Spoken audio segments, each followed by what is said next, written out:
Êxodo 33, 12 ao 17.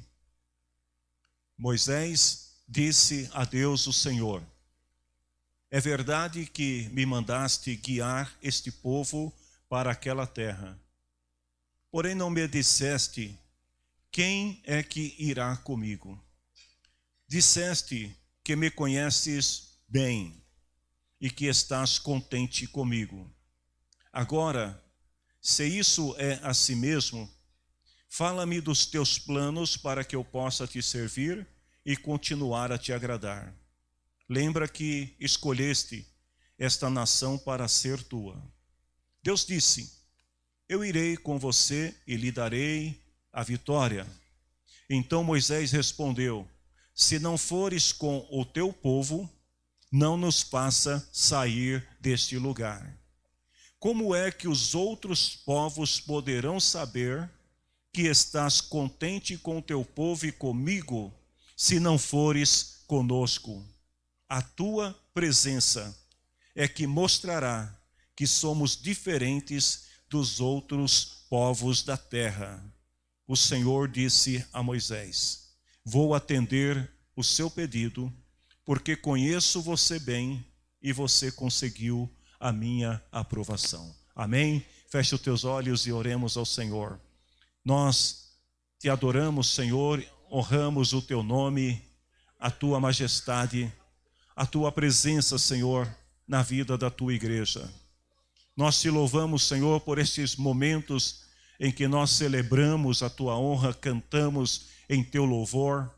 E peço, Senhor, também humildemente nesta hora, que o teu Espírito Santo me conceda a graça, a sabedoria, para poder ministrar tua santa palavra à tua igreja. Senhor, usa a minha vida, usa também a tua igreja, Senhor, para que toda palavra liberada neste altar possa, Senhor, produzir o efeito que o Senhor deseja na vida de cada um. Em nome de Jesus Cristo, amém. Podemos assentar. Graças a Deus, quando nós escolhemos os hinos para os irmãos cantar, e escolhemos esse hino, a presença de Deus, logo me veio ao coração de compartilhar com a igreja uma palavra que falasse um pouco sobre a importância da presença de Deus em nossa vida. É muito comum a gente ouvir nas nossas reuniões algumas expressões do tipo: eu sinto que Deus está aqui nesse lugar, né? Às vezes o pregador, o cantor pergunta para a igreja quantos sentem a presença de Deus, e os irmãos dão glória a Deus e por aí afora. Outros irmãos declaram, né, com suas palavras, que Deus falou comigo, Deus me disse, Deus me mostrou e por aí afora. Mas aí eu fico me perguntando o que de fato é a presença de Deus e como podemos ter a certeza de que Deus está conosco. Porque falar que temos a presença de Deus quando as coisas estão bem é muito fácil. Mas o problema é falar e crer na presença de Deus quando nós estamos cercados por dificuldades, por desafios, e aí nós clamamos ao Senhor, nós invocamos ao Senhor e às vezes não obtemos uma resposta de imediato. Eu quero falar com os irmãos, eu pretendo ser breve nessa palavra, sobre a presença de Deus na vida de 3 personagens da Bíblia. Na verdade, a gente poderia falar muitas outras reuniões também sobre a presença de Deus na vida de outros personagens, porque a Bíblia é um livro que, do Gênesis ao Apocalipse, está sempre mostrando e revelando a presença de Deus na vida de alguém, na vida de seu povo. Eu quero falar sobre a presença de Deus na vida do rei Davi. Davi, ele compôs várias canções, muitos salmos da Bíblia foram escritos por Davi. E uma dessas canções que ele compôs tem o título A Corça da Manhã. É uma canção que ele fez Você pode ler a letra dessa canção no Salmo 22, onde o salmista descreve o grito desesperado de um homem aflito, que está cercado pelos inimigos, pelas adversidades, e ele grita em alta voz e diz assim: Deus meu, por que me abandonaste? Esse homem, em meio ao seu desespero, diz: por que ficas tão longe? Por que não escutas quando grito pedindo socorro? E no verso 2 ele fala assim: meu Deus, durante o dia eu te chamo, mas tu não responde. Eu te chamo de noite, mas não consigo descansar. Talvez alguns de nós aqui já tenha passado por uma experiência semelhante à que o salmista descreve nesta canção. Talvez alguns de nós aqui já tenha em algum momento se sentido incomodada ou incomodado com o silêncio de Deus quando você clama por socorro. A verdade, queridos irmãos, é que o silêncio incomoda, ainda mais o silêncio de Deus. Porque quando nós oramos, quando estamos diante de alguma situação que precisamos da ajuda de Deus, e nós oramos, desejamos obter uma resposta imediata, é assim ou não é? Tanto é que algumas pessoas, eles até utilizam de alguns mecanismos, tipo campanha para poder tentar de alguma forma ali mover, quem sabe, o braço de Deus, a mão de Deus em sua direção. Alguns até, às vezes, partem para o sacrilégio, né? Ou seja, vão orar no monte, numa noite chuvosa e fria, pela madrugada, porque ele acredita que com o seu sacrifício ele vai chamar, vai atrair a atenção de Deus e quem sabe ter uma resposta mais rápida.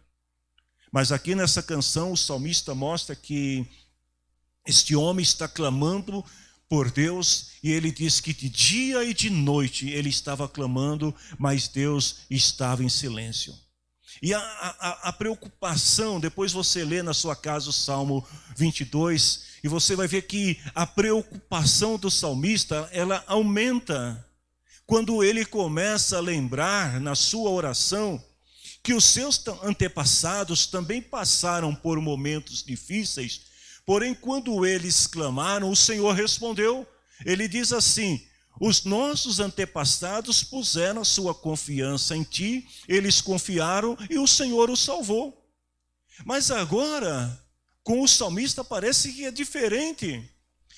E aí eu fico me perguntando, não sei se você também alguma vez já se viu diante desta pergunta, né? Por que Deus responde rápido para algumas pessoas e demora para responder para outros?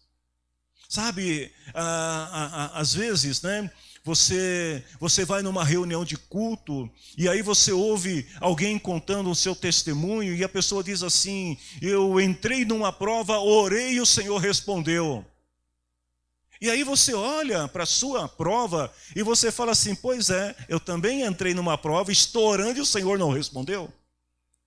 Então vejam que para algumas pessoas parece que Deus responde rápido, para outros parece que demora. E o salmista aqui na sua canção, ele está lembrando Deus disso e dizendo: Senhor, lá atrás, no passado, quando os nossos antepassados clamaram, o Senhor respondeu.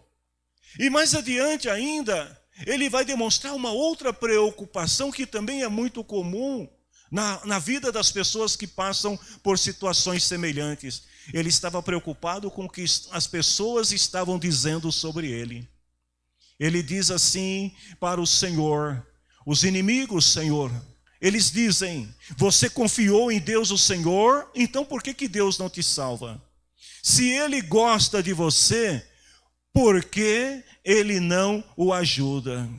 Sabe, às vezes, principalmente pessoas que moram em lares onde há pessoas descrentes, que às vezes são questionados sobre a sua fé, quando vem alguma situação familiar, algum problema ali que te envolve, E aí o seu parente ou o seu amigo já começa a te questionar e dizer assim: o que você faz tanto lá na igreja, não sai da igreja e continua com o problema?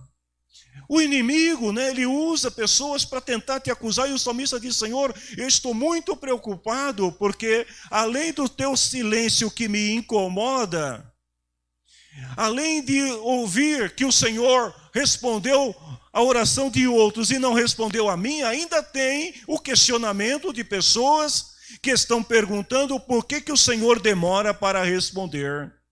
Então vejam, queridos, que às vezes as pessoas olham para você e pensam assim, que o fato de você ter a comunhão com Deus e você andar com Deus, isto já é um passaporte para que você tenha a solução para todos os seus problemas. Mas a verdade é que se isto fosse da maneira como essas pessoas pensam, talvez todas as pessoas que têm problemas de saúde, problemas de endividamento, problemas de natureza pessoal, todas as pessoas viriam para a igreja.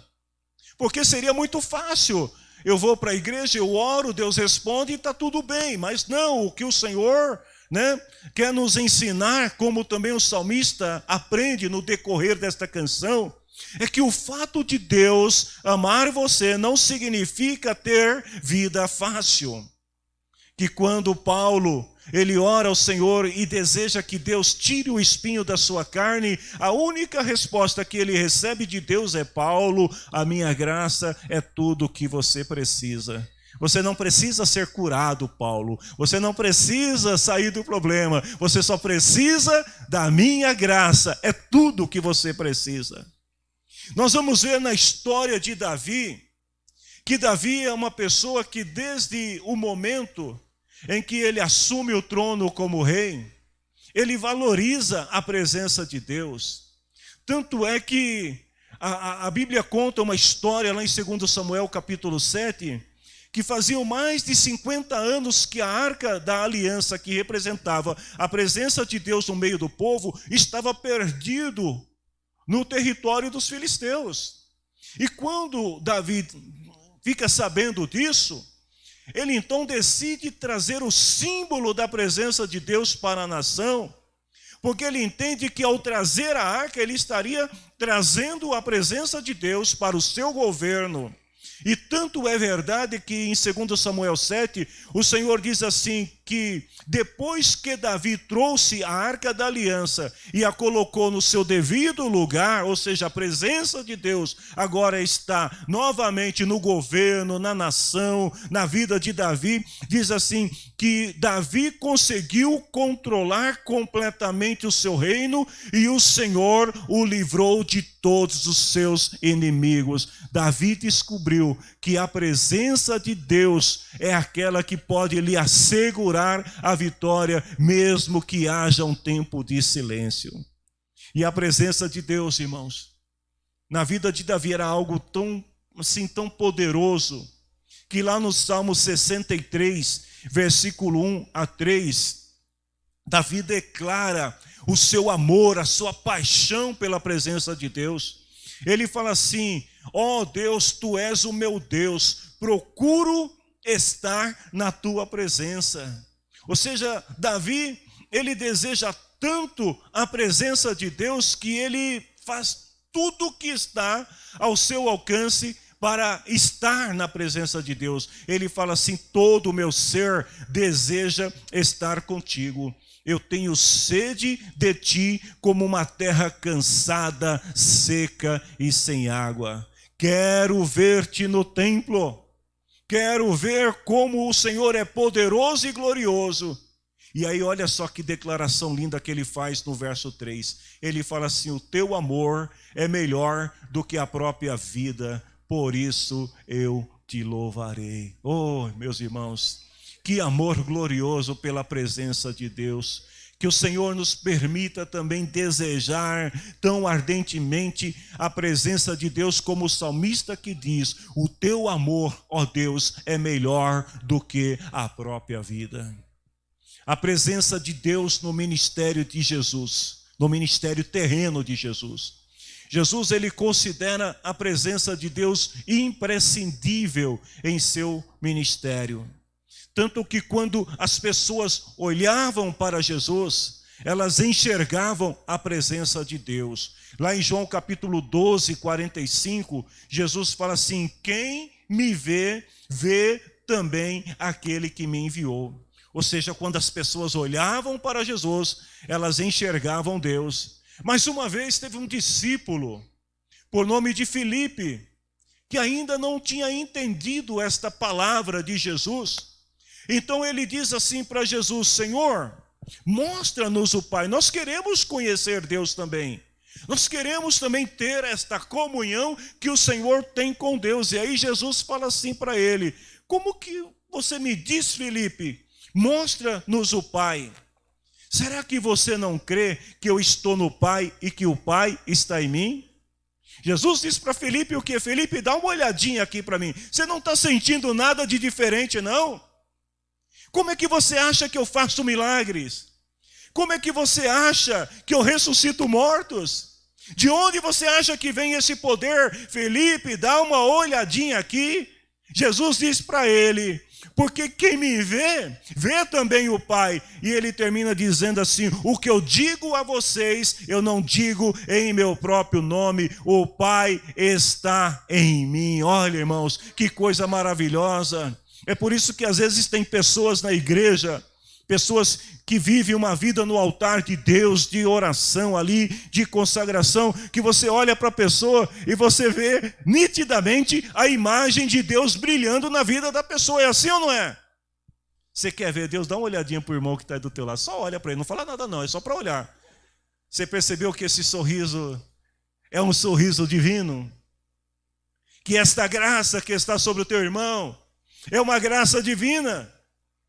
Esta presença visível de Deus na vida de Jesus lhe permitiu falar palavras de vida, de esperança, de perdão, de amor. Lhe permitiu realizar milagres, porque tudo que Jesus fazia revelava a presença gloriosa de Deus.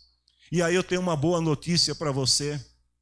Quando Jesus estava orando lá em João 17, na sua oração sacerdotal, ele orou e pediu a presença de Deus na vida dos discípulos.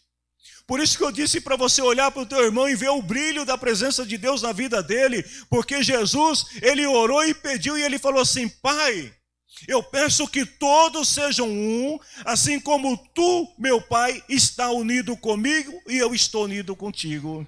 Que todos os que creem também estejam unidos a nós. Ou seja, que todos aqueles que creem tenham a tua presença, tenham a minha presença, para que o mundo creia que tu me enviaste. É bom ter a presença de Deus ou não é, meus irmãos? Mas Jesus experimentou algo que nós também experimentamos. Quando Jesus estava na cruz, e ele trouxe para si o peso dos nossos pecados. Por causa do peso do pecado que Jesus sentiu sobre si. Lá no livro de Mateus 27, 46. Jesus repete as palavras que o salmista tinha proferido lá atrás, no Salmo 22, em sua canção. Jesus diz assim: Deus meu, por que me desamparaste? Na cruz, Jesus mostra que o nosso pecado afasta a presença de Deus. Isaías, o profeta messiânico, no capítulo 59, versículo 2, diz assim: os pecados de vocês os separam de Deus. A única coisa que pode nos separar, que pode tirar este brilho, que pode roubar esta presença de nós, são os nossos pecados. Mas aí agora eu tenho uma boa notícia para você. Se você puder, guarda isso aí na memória. O pecado afasta de Deus, mas a graça nos reconcilia com Deus. Eu vou repetir para você: o pecado nos afasta de Deus, mas a graça nos reconcilia com Deus. Só quem compreende o significado desta palavra, dá um glória a Deus aí. Deus quer manter a sua presença com o seu povo. E por causa disso, Deus está disposto sempre a nos perdoar. para restabelecer esta comunhão. E ainda, nas palavras do profeta messiânico, no capítulo 1, versículo 18, ele diz assim: venham cá, vamos conversar, vamos discutir esse assunto. Os seus pecados os deixaram manchados de vermelho escuro. Mas eu os lavarei e vocês ficarão brancos como a neve, brancos como a lã. Deus está nos dizendo nesta noite que Ele está sempre disposto a sentar-se conosco, ou seja, a discutir conosco esta questão. Seja qual for o teu pecado, por mais escuro que ele seja, Ele diz assim: eu quero lavar, eu quero perdoar, eu quero limpar você para que a minha presença esteja contigo. Vamos voltar para o texto que nós lemos no início desta palavra, a presença de Deus na vida de Moisés. Para a gente entender o contexto desta passagem, nós precisamos ler alguns versos anteriores. Veja, o povo israelita estava acomodado. O povo israelita estava acomodado. Eles estavam habitando nas planícies ali do Monte Sinai. Estava todo mundo tranquilo, sossegado, mas ali não era o destino deles. Então Deus deu uma ordem para que Moisés falasse ao povo que saíssem daquele local. Eles deveriam seguir em direção à terra que Deus tinha prometido para os patriarcas Abraão, Isaque e Jacó. Mas por causa da teimosia do povo, aqui a Bíblia não fala especificamente qual seria essa teimosia, mas se você ler os capítulos anteriores de Êxodo, você vai entender que esse povo era um povo teimoso. Por causa da teimosia, Deus decidiu que não iria com o povo. Ou seja, Deus disse para eles: olha, vocês levantam, saem daqui, vão embora, vão em direção à terra, mas tem um detalhe: eu não vou com vocês. Porém, a misericórdia de Deus é tão grande que Ele não desampara o povo. Ele diz assim: eu não vou com vocês, mas eu não vou deixar vocês sozinhos. No versículo 1 diz assim: eu mandarei um anjo para guiar vocês. E no versículo 2 ele diz assim: porém eu não vou com vocês, porque vocês são teimosos. E essa teimosia de vocês está me deixando nervoso. Ele diz assim: eu poderia destruir vocês no caminho. Então Deus decide não ir com o povo, mas Deus não desampara o povo. E quando o povo fica sabendo que Deus não iria com eles, aí a coisa apertou. Porque tem muita gente, irmãos, que às vezes brinca também com Deus. É teimoso, faz as coisas do seu jeito, não está nem aí para o que a palavra de Deus está dizendo. Mas aí chega um momento que Deus fala assim: olha, por causa da minha misericórdia, eu não vou te abandonar. Mas eu não vou mais com você, eu vou retirar aqui, sei lá, vou retirar o meu dom, eu vou tirar um pouquinho de brilho aqui. Eu não vou te abandonar, mas eu não vou continuar contigo. Só que quando o povo descobre isso, o povo fica desesperado, porque não é possível viver sem a presença de Deus, estando com Deus. O povo começou a chorar e se arrependeu. E aí Deus fez uma prova com o povo. Olha só o que Deus pediu para o povo. Deus disse para o povo entregar todas as joias que eles tinham trazido do Egito. O Senhor falou para Moisés assim: pede para eles trazerem e entregar as joias. E o interessante é que quando o povo sentiu que Deus não estava brincando com eles, que a palavra era séria, todo mundo demonstrou arrependimento e trouxe as joias e entregaram para o Senhor. Tanto que lá no versículo 6 diz assim que depois daquele dia, eles nunca mais usaram as joias. Ou seja, o que Deus queria ensinar para o povo ali é que eles precisavam romper com o passado do Egito. Eles precisavam deixar de lado aquilo que eles tinham trazido do Egito, que até então ainda estava com eles. Precisavam se purificar e aprender a confiar no Senhor. Uma lição que eu aprendo aqui nesta palavra: que quando as pessoas têm consciência, o que é ter consciência? É ter juízo, bom senso, do que significa a presença de Deus, ela não se opõe a renunciar às coisas que remetem ao seu passado no mundo. É por isso que aqui nesta igreja, o pastor não fica pregando e dizer, irmão, você não pode usar isso, você não pode fazer aquilo outro, você tem que deixar isso de lado, porque não precisa. Porque a pessoa que tem consciência da presença de Deus, ela automaticamente renuncia. Ela quer andar com Deus. Ela quer ter a presença de Deus. E uma grande verdade é que quem está disposto a ter a presença de Deus, abre mão do que for necessário sem objeção. Não precisa ninguém ficar dizendo, você tem que fazer isso, você tem que fazer desse jeito. Porque o próprio Espírito de Deus na vida da pessoa vai ensinando-a que ela precisa estar disposta a abrir mão do passado, daquilo que pertence ao mundo, para poder viver uma boa relação com Deus. Moisés vai para a tenda da presença de Deus. O que era a tenda da presença de Deus? Era uma barraca. Uma barraca que Moisés construiu, barraca móvel, do lado de fora do acampamento. Era um lugar onde Moisés, quando o povo começava a questioná-lo, quando o povo começava a perguntar muitas coisas para Moisés, ele saía ali do arraial do povo e ele ia até a tenda da presença de Deus. E ali ele orava, ele falava com Deus, longe do barulho, longe dos falatórios. E a tenda da presença de Deus também era um lugar onde as pessoas, quando queriam ouvir a voz de Deus, eles seguiam Moisés à distância. E eles ficavam só observando. Aí quando Moisés saía da tenda, o povo ia ao encontro dele porque queriam ouvir o que Deus tinha dito para ele. A palavra tenda significa o lugar onde Deus se revela. Mais tarde, a tenda passou a se chamar tabernáculo e depois, nos dias de Salomão, passou a se chamar o templo.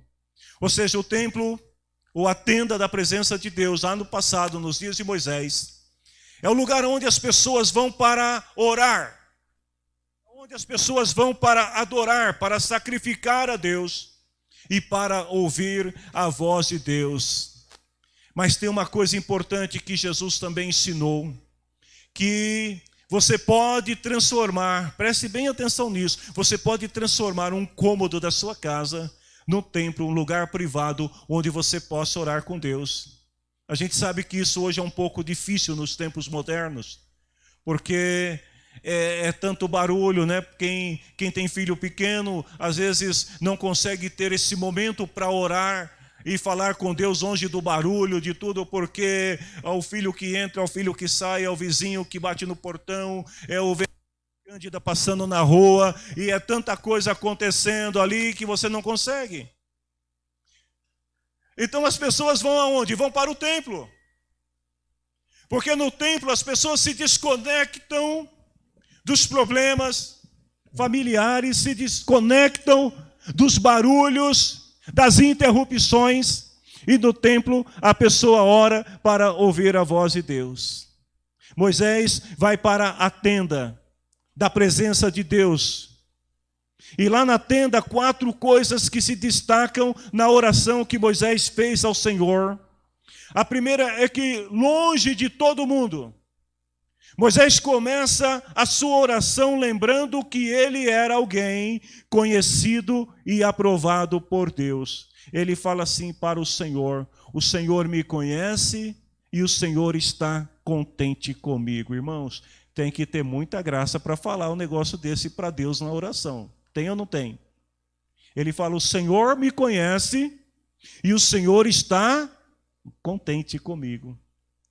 E aí ele diz para Deus o seguinte, porém, Senhor, aí ele fala da preocupação dele. O Senhor não me disse quem é que vai comigo.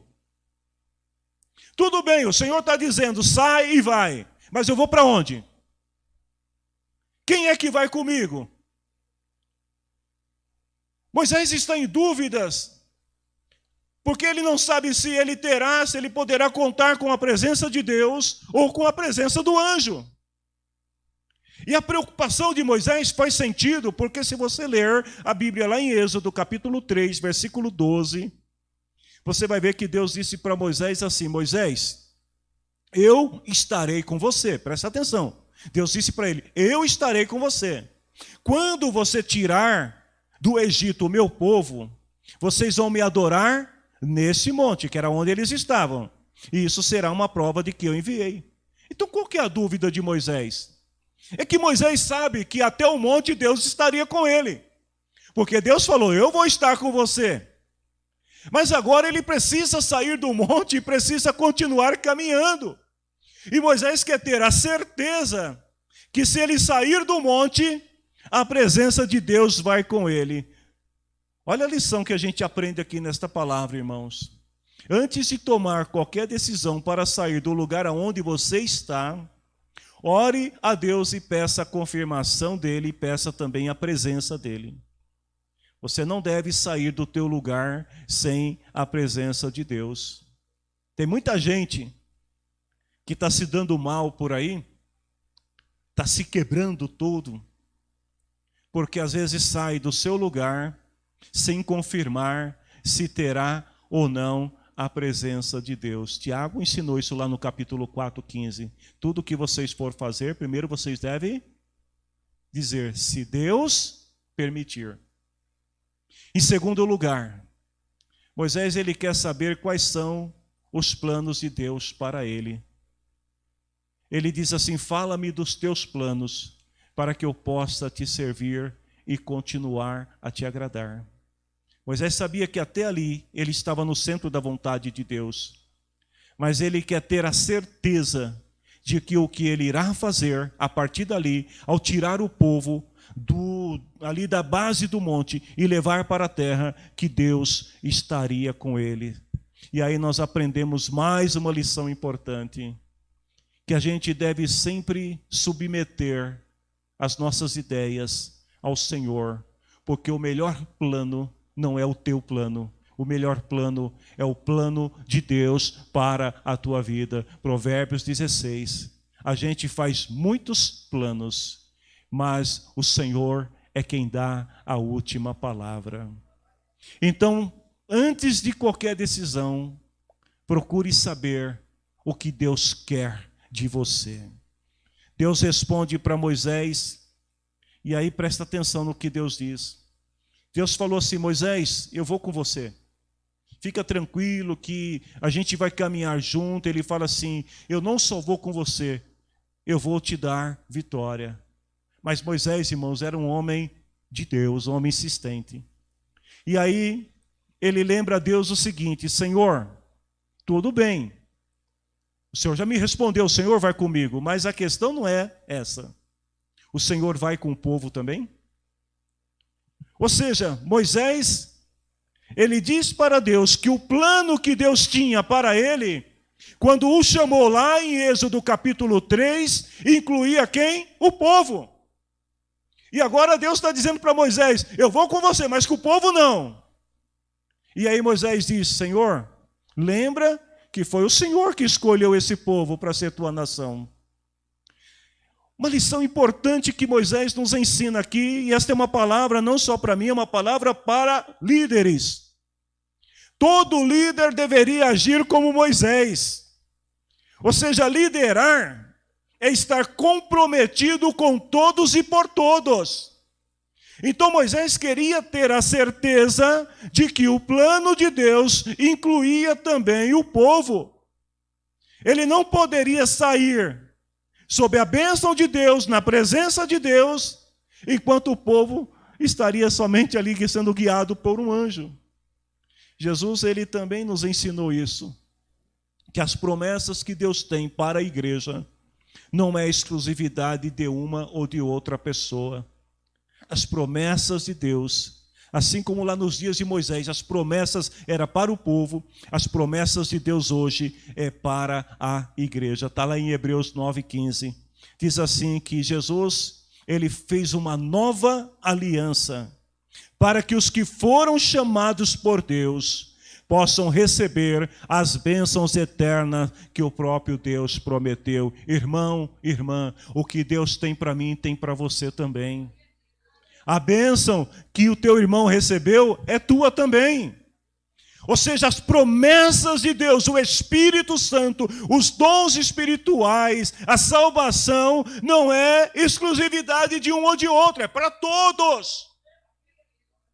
Então, se você faz parte do povo de Deus, desfrute destas bênçãos, porque as bênçãos, diz aqui, as bênçãos eternas que Deus prometeu é para todos que foram chamados, para todos que creem no Senhor. E Moisés, ele diz para Deus qual é a sua preocupação em relação ao povo. Porque ele disse assim para Deus: Deus, já imaginou o que as pessoas vão dizer se souber que o teu povo não tem a tua presença?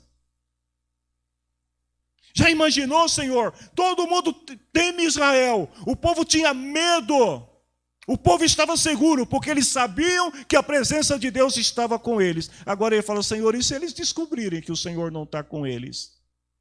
Ele fala assim: se o Senhor não for com o teu povo, não tira a gente daqui não. Ou seja, não faça a gente sair daqui, porque aqui a gente tem a tua presença. Como é que os outros povos poderão saber que estás contente com o teu povo se o Senhor não for com a gente? A tua presença, olha que coisa linda, a tua presença é que mostrará que somos diferentes dos outros povos da terra. Oh, glória a Deus! É a presença de Deus que nos torna diferente. Não são as estruturas, não são os músicos, não são os pregadores, não são os políticos dentro da igreja, não é o poder econômico da igreja ou nenhuma outra glória terrena que faz de uma comunidade povo de Deus. É a presença de Deus, é o testemunho de que Deus está conosco que faz a diferença. Por isso que Jesus falou: vocês são a luz do mundo, e esta luz tem que brilhar para que o mundo veja a presença de Deus em vocês. E em quarto lugar, a oração sincera de Moisés garante a presença de Deus. Irmãos, nós precisamos ser sinceros com Deus em nossas orações. Porque a gente pode enganar pessoas com nossas palavras, mas não podemos enganar Deus, porque Ele conhece os nossos corações. Então, Deus disse assim para Moisés: eu vou atender o seu pedido, porque conheço você muito bem, e você conseguiu a minha aprovação. Irmãos, quando o crente tem a presença de Deus, as suas orações são aprovadas por Deus, porque ele pede segundo a vontade de Deus. Moisés não pediu nada além daquilo que Deus prometeu. Moisés não pediu nada além daquilo que o Senhor tinha dito.